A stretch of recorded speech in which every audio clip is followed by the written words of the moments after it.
தலைவர்னால எப்பவுமே top super ஸ்டாருக்கு பண்ணாரு கேப்டன் ஒரு ஹெல்ப், அவங்க ரெண்டு பேருக்கும் நடுவுல இல்ல ஒரு கேப். இது எப்படி இருக்குன்னு பாலா அண்ணா பேச வராரு ஆன் பிளாக் ஷிப். என் லைஃப்ல இது வரைக்கும் நான் பண்ணதெல்லாம் வேஸ்ட், தலைவர்னால தான் ஆனேங்க நான் பூஸ்ட், அவர்னால என் கேரக்டர் மாத்தினேன், இப்போ நான் பெஸ்ட், எனிதிங் ஃபார் தலைவர்னு வந்துட்டா நாங்கெல்லாம் ஆயிடுவோம் பிளாஸ்ட்.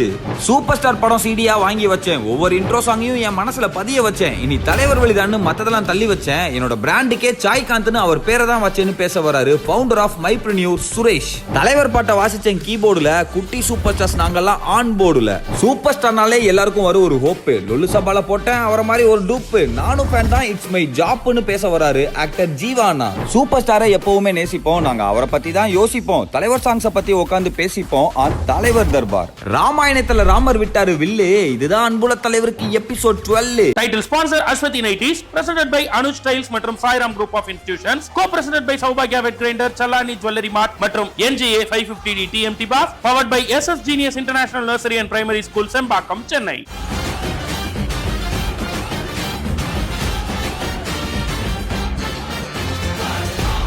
லேட்டஸ்டா திருப்பூர்ல இருந்து ஒரு வீடியோ ஒன்று வந்துச்சு. தியேட்டருக்குள்ள ஃபுல்லா பெண்கள் ஆடினாங்க. என்னன்னு கேட்டா பெண்களுக்கான ஸ்பெஷல் ஷோ ஒரு படத்துக்கு ஸ்கிரீன் பண்ணாங்க. வித்தியாசமா புதுசா இருக்குல்லன்னு சொன்னோம். இது புதுசெல்லாம் இல்லப்பா, அப்பவே தலைவர் அவருடைய படத்துக்கு லேடிஸ் ஸ்பெஷல் ஷோ பண்ணிருக்காரு. எந்த படத்துக்கு எப்ப நடந்துச்சு, எப்படி நடந்துச்சு, என்ன நடந்துச்சு, இதெல்லாம் சொல்றதுக்கு வராரு. இது எப்படி இருக்குல்ல பாலான்னு.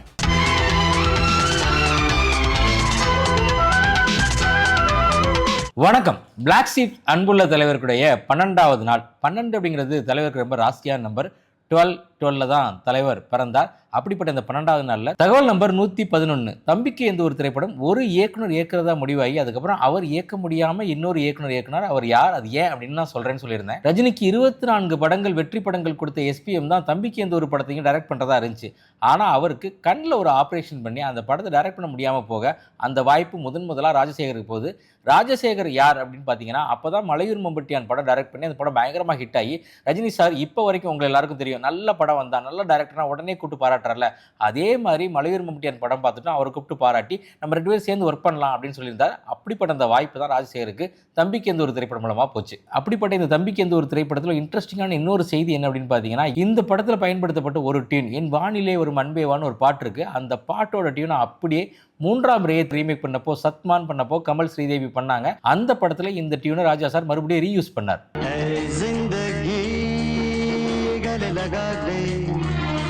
இந்த படத்தில் இன்னொரு முக்கியமான செய்திங்க, ரீசெண்டாக கூலி படம் வந்தப்போ நம்ம எல்லாரும் வருத்தப்பட்டோம். A சர்டிஃபிகேட், ஐயோ குழந்தைங்களாம் ரஜினி சார் படம் பார்க்க முடியாதுன்னு சொல்லி.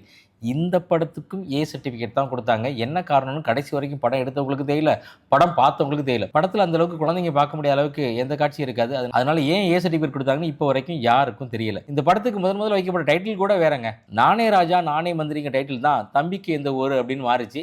நானே ராஜா நானே மந்திரிங்க இதே டைட்டில் பின்னாடி கேப்டன் விஜயகாந்த் ஒரு படத்தில் நடிச்சார். கேப்டன் விஜயகாந்துக்கும் ரஜினிக்குமான திரையுறவு என்ன அப்படிங்கிறதா தகவல் நம்பர் 112. தகவல் நம்பர் 112. தம்பிக்கு எந்த ஒரு திரைப்படத்துக்கு முதலாக வைக்கப்பட்ட பெயர் நானே ராஜா நானே மந்திரி அப்படின்னு சொன்னேன். அதற்கு பின்னால் கேப்டன் விஜயகாந்த் நானே ராஜா நானே மந்திரி அப்படிங்கிற அதே டைட்டிலில் பாலு ஆனந்த் இயக்கத்தில் ஒரு படத்தில் நடித்தாருங்க. நம்ம விஜயகாந்துக்கு ரஜினிக்குமான திரை உறவு மட்டும் இல்லைங்க, பர்சனலான உறவு கூட ரொம்ப இன்ட்ரெஸ்டிங்கான ஒரு அன்பான உறவுங்க. எந்த அளவுக்கு அப்படின்னு பார்த்தீங்கன்னா, விஜயகாந்த் அவர்கள் மரணித்த பொழுது ரஜினி நேரில் அஞ்சலி செலுத்திட்டு ஒரு 2 முக்கியமான விஷயத்தை பதிவு பண்ணாங்க. என் வாழ்க்கையில் கேப்டன் விஜயகாந்தை மறக்கவே முடியாதுன்னு சொன்னதுக்கான 2 முக்கியமான காரணங்கள். ஒன்று, எனக்கு உடல்நிலை சரியில்லாமல் நான் சென்னையில் ஒரு மருத்துவமனை தங்கியிருந்தப்போ அங்கே என்னோட ரசிகர்கள் கூட்டம் பயங்கரமாக கூடிருச்சு. அதனால் அங்கே யாரையுமே கண்ட்ரோல் பண்ண முடியல. எனக்கு இன்ஃபெக்ஷன் வந்துடக்கூடாது, என்னோட உடல்நலம் பாதிக்கப்படக்கூடாதுன்னு மருத்துவமனை தரப்புலையும் என்னோட குடும்ப தரப்புலையும் பதற்றத்தில் இருக்காங்க. அப்போ யார் இந்த க்ரௌடை கண்ட்ரோல் பண்ணுறது அப்படிங்கிற நேரத்தில் கேப்டன் விஜயகாந்த் அங்கே க்ரௌடை கண்ட்ரோல் பண்ணி என் உயிருக்கு மிக முக்கியமான பாதுகாப்பாக இருந்தார். அதை விட மிக முக்கியமாக இன்னொரு செய்தி, நடிகர் சங்க கடன் அடைக்கிறதுக்காக சிங்கப்பூருக்கு ஸ்டார் நைட்டு போனப்போயும் அங்கேயும் ஹோட்டல் இதே மாதிரி கூட்டம் வந்துச்சு. அப்பையும் விஜயகாந்த் தான் இறங்கி அந்த கூட்டத்தை கண்ட்ரோல் பண்ணி என்னை பாதுகாப்பாக பஸ்ஸில் கொண்டு போய் சேர்த்தார். அப்படிப்பட்ட ரியல் ஹீரோ தான் கேப்டன் விஜயகாந்த் அப்படின்னு ரஜினிகாந்த் பதிவு பண்ணார். நடிகர் சங்கம் இந்த ஷோக்காக போகும்போது மலேசியாவில் எல்லாம் முடிச்சுட்டு வரும்போது நான் எல்லாம் பஸ்ஸில் ஏறிட்டாங்க. நான் கொஞ்சம் வரும்போது ரசிகர்கள் எல்லாமே ரொம்ப சூழ்ந்துட்டாங்க. அவர் பஸ்ஸில் பார்த்துட்டு இருக்காரு. அப்படியே இறங்கி வந்தார். ஒரு 2 நிமிஷத்தில் எல்லாரையும் அடித்து விரட்டி அப்படியே பூ மாதிரி கொண்டு உட்கார வச்சு நீங்கள் சௌக்கியமாக இருக்கீங்களா ஒன்றாகலையான்னு கேட்டாங்க. ஏன் இந்த க்ரௌட் கண்ட்ரோல் மேனேஜ்மெண்ட் எவ்வளோ முக்கியங்கிறதுக்கு சமீபத்தில் நம்ம கரூரில் நடந்த சம்பவம் நம்ம எல்லாருக்கும் தெரியும். எல்லாரும் அப்போ சொன்னாங்க விஜயகாந்த் மட்டும் இருந்திருந்தா அப்படின்னு சொல்லி.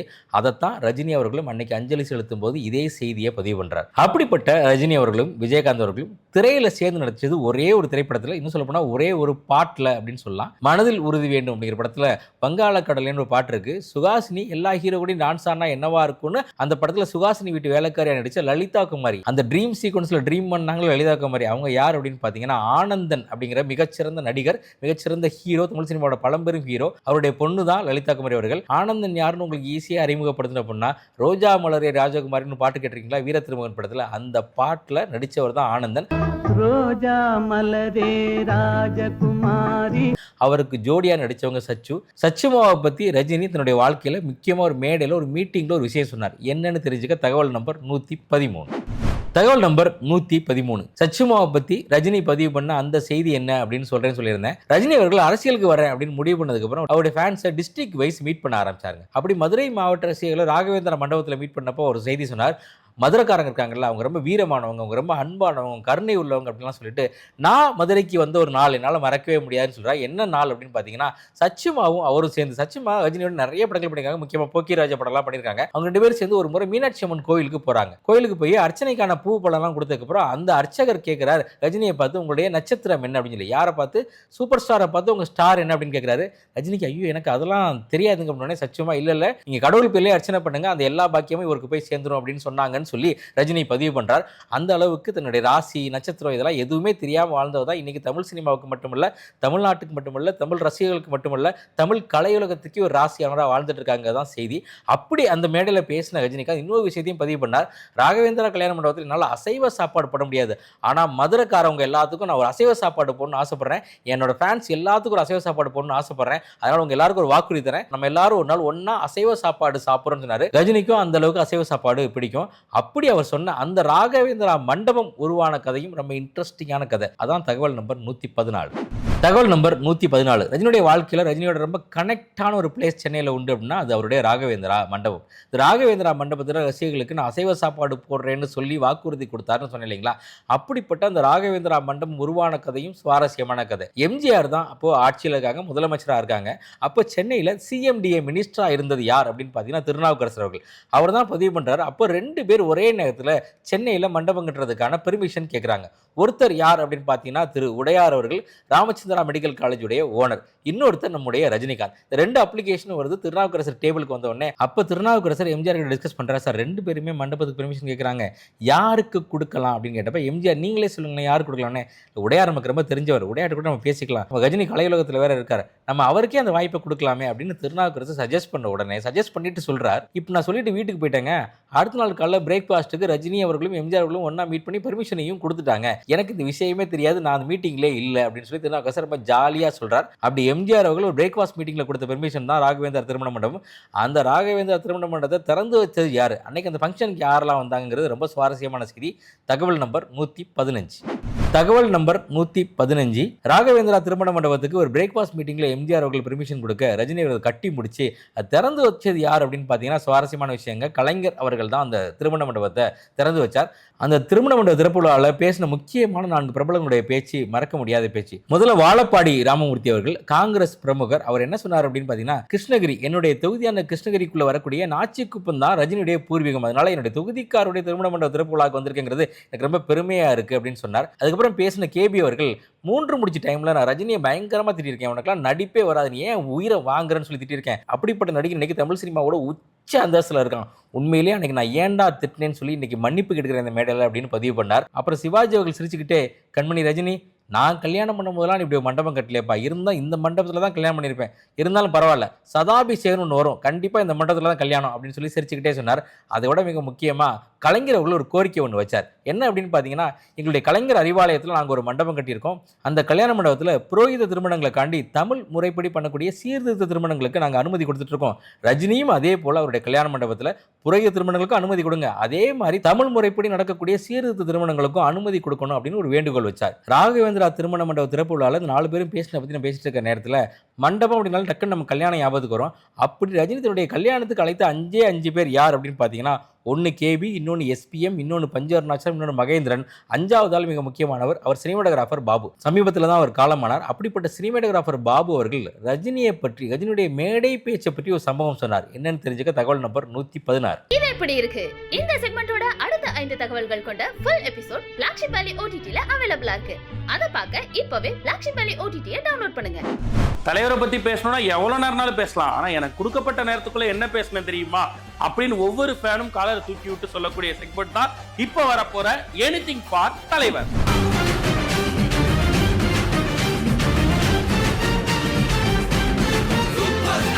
ஃப்ரம் காலேஜ் டேஸ்ல இருந்து அவங்களோட நிறைய படம் பார்த்துருக்கோம். அண்ணாமலை, பாட்ஷா, இப்போ ரீசெண்டா எல்லா ஃபிலிம்ஸும் மேக்ஸிமம் ஜெயிலர் 1, இப்போ சாரோட ஃபிலிம் கூலி, அவங்க கிட்ட எல்லாமே பிடிச்ச விஷயம்தான். எங்களோட லைஃப்ல ரொம்ப ஒரு டிப்ரெஸ்டான, ரொம்ப ஒரு மோசமான ஒரு 2 தருணங்கள்ல வெளியான உங்களோட படம். அது வந்து ரொம்ப ஒரு எனர்ஜி பூஸ்டரா, ஒரு மாரல் ஸ்ட்ரென்த் கொடுக்கக்கூடியதா இருந்தது. ஆண்டவன் சொல்றான், அருணாச்சலம் முடிக்கிறான், அந்த டயலாக் ஒண்ணு. அப்புறம் இன்னொரு டயலாக் வந்து ஆட்சி அவங்க பக்கம் இருக்குன்னு சொல்றப்போ நீங்க சொல்வீங்க, அட போட ஆண்டவனே நம்ம பக்கம் இருக்கான் அப்படின்னு சொல்லிட்டு. ஸோ இது ரெண்டும் வந்து எப்பெல்லாம் ரொம்ப டிப்ரெஸ்டா ஃபீல் ஆகுதோ அப்பெல்லாம் வந்து ஐ வில் ரிமெம்பர் திஸ். ஒரு மொழி தெரியாத ஒரு மாநிலத்துக்கு வந்து அந்த மாநிலத்தில் எப்படியா நிற்கணும்னு நினச்சி ஒரு படம் நடிக்கணும்னு நினச்சி Balachander sir, the great Balachander சாரை பார்த்து அப்படி இப்படி எப்படியோ ஒரு படத்தில் நடித்து 1975 ஆகஸ்ட் 15 முதல் படம் வரும்பொழுது within the space of 3 years எவிக்குமே சூப்பர் ஸ்டார்ங்கிறது வந்து மிகப்பெரிய விஷயம் இல்லையா? சூப்பர் ஸ்டார்ங்கிறது ஒரு அப்படி மிகப்பெரிய ஆளுமை. இது வந்து இந்திய தேசத்தில் அப்படி ஒரு ஆளுமை இருக்காங்கன்னு தெரியல. எனிதிங் ஃபார் தலைவரில் இதே மாதிரி ஷார்ட் அண்ட் ஸ்வீட்டா நீங்க தலைவருக்கும் உங்களுக்குமான கனெக்ட் சுவாரஸ்யமான விஷயங்களை பகிர்ந்துக்கணும்னு நினைச்சீங்கன்னா உடனே ஒரு வீடியோ எடுங்க. ஸ்கிரீன்ல தெரியுற இந்த வாட்ஸ்அப் நம்பருக்கு நல்ல குவாலிட்டி வீடியோவா அனுப்பிவிடுங்க.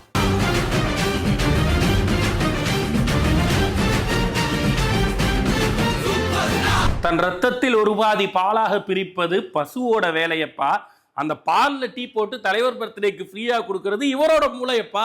அப்படிப்பட்ட ஒருத்தர் தான் தலைவர் வழியில நான் எப்படி இந்த பிசினஸ் எல்லாம் ஜெயிச்சுட்டு இருக்கேன்னு சொல்லி ஒரு சீரியல் ஆண்டர்பிரனரா தொடர்ந்து வென்றுகிட்டே இருக்கக்கூடிய CEO சுரேஷ் ராதாகிருஷ்ணன் அவர்கள், மைப்ரூனருடைய CEO. அவர் தான் இன்னைக்கு பேச வராரு ஆன் தலைவர் வழி.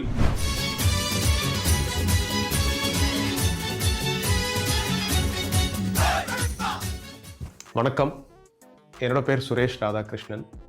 நான் மைப்ரனருங்கிற ஒரு கம்பெனி ரன் பண்ணிகிட்ருக்கேன். 15 வருஷமாக ஆண்டர்பிரனராக இருக்கேன். ஸோ 95ல் பாஷா படத்தோட ஃபேன் இல்லாதவங்க இருக்க மாட்டாங்க. அந்த பாஷா பிஜிஎம் வந்து அப்படியே ஒரு கூஸ் பம்ப்ஸ் கொடுக்குற ஒரு பிஜிஎம்.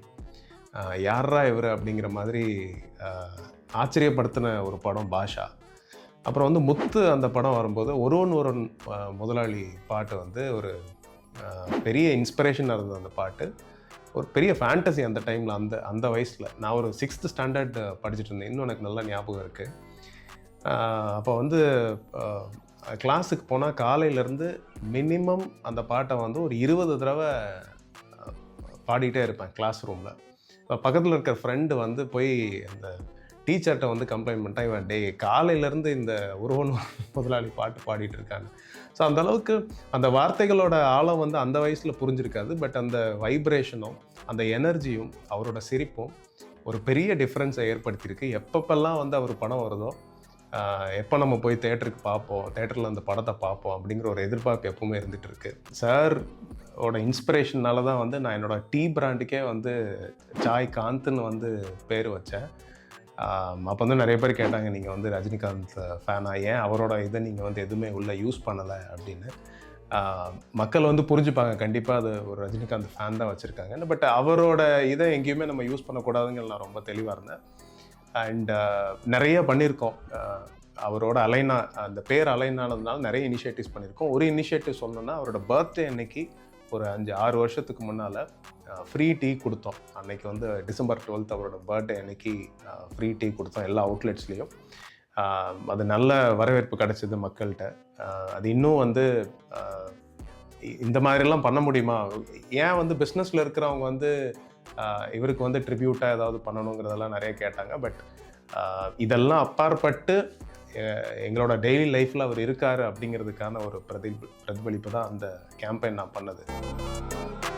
தலைவர் வழியில சுரேஷ் ராதாகிருஷ்ணன் அவர்கள் தலைவரை பத்தி பகிர்ந்துகிட்ட விஷயங்களை முழு வீடியோவா பார்க்க இப்பவே பிளாக்ஷிப் வேலி OTT-யை டவுன்லோட் பண்ணுங்க. தலைவருக்கு குழந்தை மனசுன்னு உலகத்துக்கே தெரியும். குழந்தைகள் மனசுல எல்லாம் தலைவர்ன்றதை தொடர்ந்து டெய்லி சொல்லிட்டு இருக்க செக்மெண்ட் தான் குட்டி சூப்பர் ஸ்டார்ஸ். ஸோ போய் பார்த்து வருவோம்.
செம்ம கியூட் லிட்டில் குட்டீஸ் எல்லாம் பார்க்குறோம் இல்லையா? இதே மாதிரி உங்க வீட்டில் இருக்கக்கூடிய குட்டீஸும் தலைவருடைய ஃபேன் தான். இல்ல அவங்களுடைய இந்த வீடியோவை தலைவருடைய ஃபேன்ஸ் எல்லாம் பார்க்கணும் அப்படின்னு நீங்க நினைச்சீங்கன்னா உடனே ஒரு வீடியோ எடுங்க. ஸ்கிரீன்ல தெரியக்கூடிய இந்த நம்பருக்கு வாட்ஸ்அப்ல ஹை குவாலிட்டி வீடியோவை அனுப்பி விடுங்க.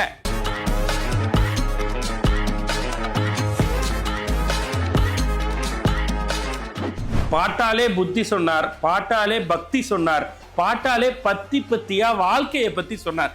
அப்படி நிறைய பாடல்கள் மூலமா நம்மளை தினமும் எனர்ஜைஸ் பண்ணிட்டு இருக்க தலைவருடைய பாடல் வரிகள் குறித்து நிறைய பேச கலந்து ஆலோசிக்க இதோ முடிவாயிருச்சு நம்மளுடைய தலைவர் தர்பார்.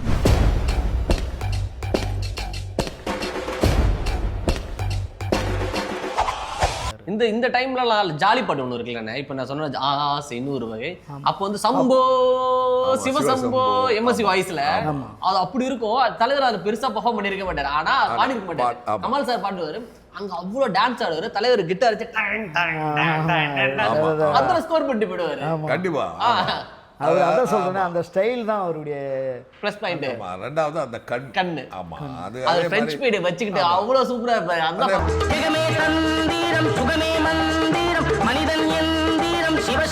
மாதிரி பிரபு இவரும் பண்ணுவார் டூயட்டு, கண்டுபிடிச்ச காதல் சிஷ்யா. அதுல பாத்தீங்கன்னா பிரபு அந்த அளவு வந்து மக்கள் இடத்துல ரீச் ஆகாது. இவரு பண்ற அந்த ஸ்டைலு இதுதான் வந்து காதல் நோய கண்டுபிடிச்சேன். சும்மா அவர் 2 பாக்கெட்ல கை விட்டுக்குன்னு அவர் எதுவுமே ஸ்டைல்லாம் கூட பண்ண தேவையில்ல. அந்த முடிதான்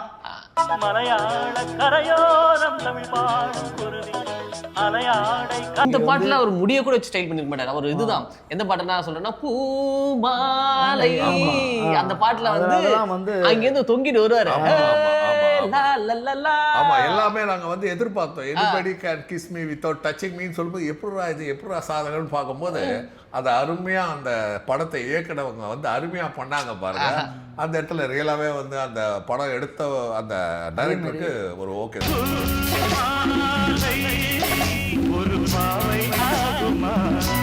தலைவர் தர்பார்ல தலைவருடைய பாடல்கள் பத்தி பேசின முழு வீடியோவை பார்க்க இப்பவே பிளாக்ஷிப் வேலி OTT-யை டவுன்லோட் பண்ணுங்க. ஒரு நடிகருடைய தோற்றத்தை ஒத்திருந்தால் லுக்கலை, ஒரு நடிகருடைய வாழ்க்கையே ஒத்து வாழ்ந்தால் அது லிவலை. நம்ம எல்லாருமே ஆல்மோஸ்ட் தலைவரோட லிவலைக் தான். அப்படிப்பட்ட ஒருத்தர் தலைவர் பிளட் தான் இப்போ வந்து பேச போறாரு. அவர் என்டர்டெய்னரா நம்மள அவ்வளவு மகிழ்ச்சிருக்காரு. அது எல்லாத்துக்கும் பின்னாடி தலைவர் இருக்காரு அப்படின்றது எப்படின்றத நமக்கு சொல்ல போறாரு. ஆன் நானும் ஃபேன் தான்.